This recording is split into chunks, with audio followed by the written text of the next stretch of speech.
It's a quick ride home though.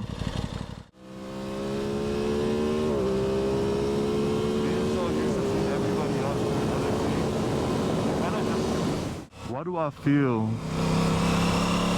so behind, yet doing so much at the same time? You don't really know how well you're doing in comparison. The only people you can really compare yourself to are people that you know. But obviously, you know, sometimes it gets parasocial and you don't really know who else.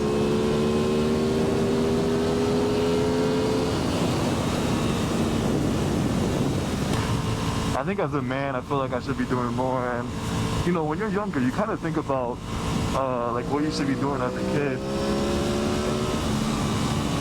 You do realize that maybe you're not like up to standards with what you thought you would be doing as a child. Because maybe by now you thought you'd be rich.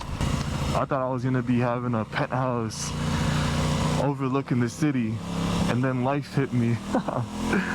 You can only really do so much, genuinely.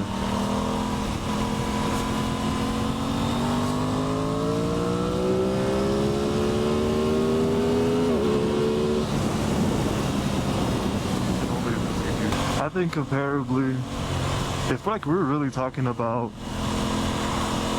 you know, where you're at in life, as however old you are, I think the best way to kind of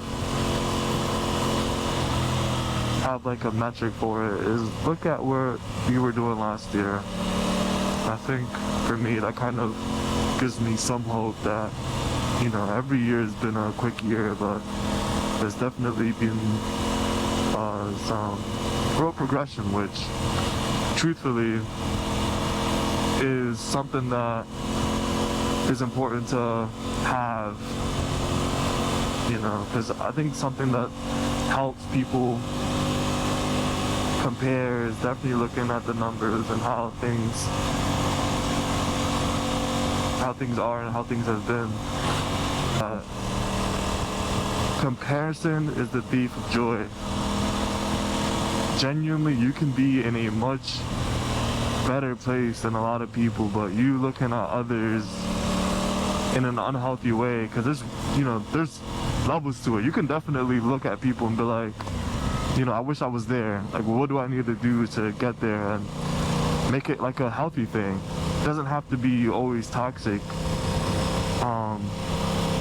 But I feel like the reason why, at least for me, why people do it is purely due to the fact that like it's in our face every day, and social media has always been really good at doing that and not being taught how to, I guess, take something, like input something and output a positive. That's just absolute value, dog. I'm doing really well. I don't feel behind in any way. If anything, I know I'm very blessed. Living in a foreign country, own apartment, own car, own motorcycle. Like, I know I'm doing well. I'm pursuing a bachelor's degree. You know, life is good. Life is treating me well, and I prayed for times like these. I can only really thank God for this. Truly.